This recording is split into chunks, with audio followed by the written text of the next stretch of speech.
For victims and villains, my name is Josh, and today it is time to smile again as we jump into yet another round of Parker Finn's diabolical, sinister grin. I'm talking Smile 2 today.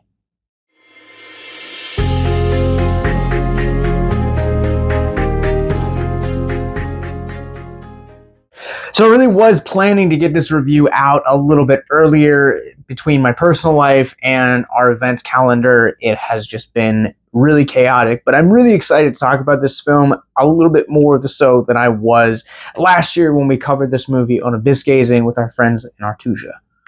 If you had not had a chance to check out our Smile episode that we did last year on Abyss Gazing, our friends over at Artusia, stay tuned to the end of this video and watch it right here on YouTube, or you can click the links in the show notes below to check it out on our official website. The sequel to the 2022 smash hit tells the story of a pop star named Sky Riley, who, after undergoing a recent traumatic event and as a byproduct of that trauma, does dive into addiction, battles sobriety and the demons that come with it as she undergoes the Smile entity. I feel like Naomi Scott never quite gets the recognition that she deserves. She is one of the best actresses working right now in Hollywood. And even if you don't necessarily like the film, I know Aladdin, I know Power Rangers, and I even know Charlie's Angels have all recently been divisive in the last 10 years. But you can't look at her performances and not say, she was one of the best parts of this movie. Even if it's a bad movie, she still remains one of the shining hopes or moments in those films. I would even dare say that Smile 2 is a career best performance for Scott. I mean, her performance in here shows so much incredible range. And some of that I will also attribute to the script and direction from Parker Flynn, the returning writer-director from 2022's Smile. Now, if you've watched my review originally on Smile, if you listened to our podcast last year on Smile, I was not the hugest fan of the original film. I think it's a fine movie, but I think it's a concept that really just works better in short format. However, I think all of the ideas that Flynn presented in the first one and in its short film, Laura Hasn't Slept, are elevated and perfected here in Smile 2. When you look at other films like Damien Leone's Terrifier or even Christopher Nolan's Batman Begins, these are both films that are good in nature and great as standalones, but they really lay the foundation for what would become better films with Terrifier 2 and Dark Knight. And in the same vein, I think that's really what Finn did with the short film and the predecessor to Smile 2. Really kind of felt like he had an idea but hadn't quite figured out how to perfect it. And I think that Smile 2 really elevates a lot of those ideas and really proves that less is more, but also at the same time there's this duality to what the story that he's presented here, with the narrative being about addiction and sobriety and the war that is at the center of that. I felt like this was a movie that really drew me to the edge. And again, this is a film that everything that I got from Smile 2 was everything I wanted from the first Smile. But again, he just really takes those ideas and just finds a way to really elevate them, stretch out the lore, stretch out the mythology, but also at the same time finds a way to really tell a compelling character story and also have these really big ideas, but having them feel really intimate and personal. And as a storyteller, that's a really complicated thing to do, and 100% here in this movie, Smile 2, he just crushes it across the board, and Scott on screen is a tour de force to be reckoned with, probably one of my favorite performances of the year.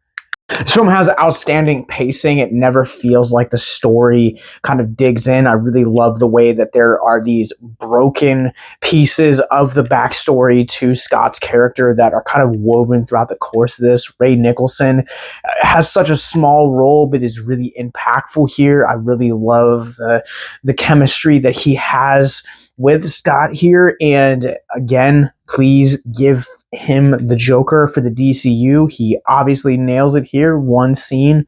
Where's his audition piece would be perfect. That's another story for another day. And with that said, I am ready to run this one through our Rorschach rating scale. I'm going to go ahead and give Smile 2 a 4 out of 5. I think overall this movie is just levels up from its predecessor in every way imaginable. Not only is Naomi Scott delivering a career best performance, but Parker Flynn as a writer, director really proves his capabilities as a storyteller and really brings not only a compelling character study, but also expands this lore and this mythology and this world to be a really compelling and riveting piece of psychological thriller. If you guys have seen Smile 2, what did you guys think? Comment below, let me know. But let's talk about mental health. If you guys are new to our content, Mental Health Moment is where we will take a theme of mental health out of the film which we're reviewing, talk about it for a few moments in the hopes to deconstruct the stigma surrounding mental health. Even with some of my issues in the first Smile, I think Parker Flynn really knows how to tell a compelling story that really makes you think about mental health and its lasting effects, especially when you encounter something traumatic. I think in the same fashion, Smile 2 is no different as you're watching this pop superstar essentially trying to figure out how to exist in life with this knowledge of not only survivor's guilt, but also at the same time becoming clean and sober and doing it all through the public eye. One of the things that I really loved about this movie is how it really humanizes these larger than life figures that we see on big screens or our television screens or now even our phone screens. I think sometimes because how much access we have to their lives through tabloids or through gossip columns on Instagram or TikTok, we feel almost like we're entitled to a little bit of their life and kind of going to see the journey of them. So we have this idealized version of who we think they should be versus who they actually are. As someone that has dealt with survivor's guilt and as a result also has struggled off and on with pornography addiction and wanting to stay clean from that as well and heal from the survivor's guilt and know that everything's okay. Those are constantly things that are in my own life that I feel like I'm constantly at war with some days, and some days are good, some days are bad.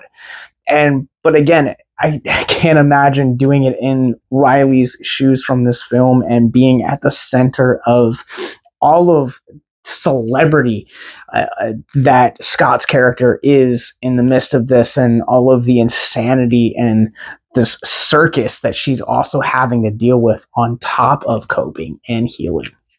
All of that to say is that the journey from addiction to sobriety or survivor's guilt to healing or any type of trauma takes time. It's not this linear journey. It's not this one size fits all type of solution, but it's going to be different things for different people.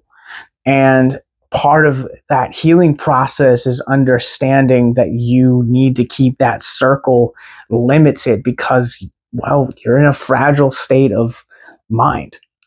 So I want to encourage you right now that if you are someone you know is currently struggling with any of the things that this movie addresses or anything we've talked about in this video, please go to victimsandvillains.net/hope, where you can click the link in the description below. Click it on in our bio if you're watching this on Facebook or Instagram, and just check out our mental health resource library. Sometimes that healing journey, it starts with a conversation. It starts with just a chance encounter. And sometimes that chance encounter turns into therapy. Sometimes it turns into medication or whatever that healing process is going to look like for you. So once again, if you or someone you know is struggling, please click the links in our show notes below to check out our mental health resource library.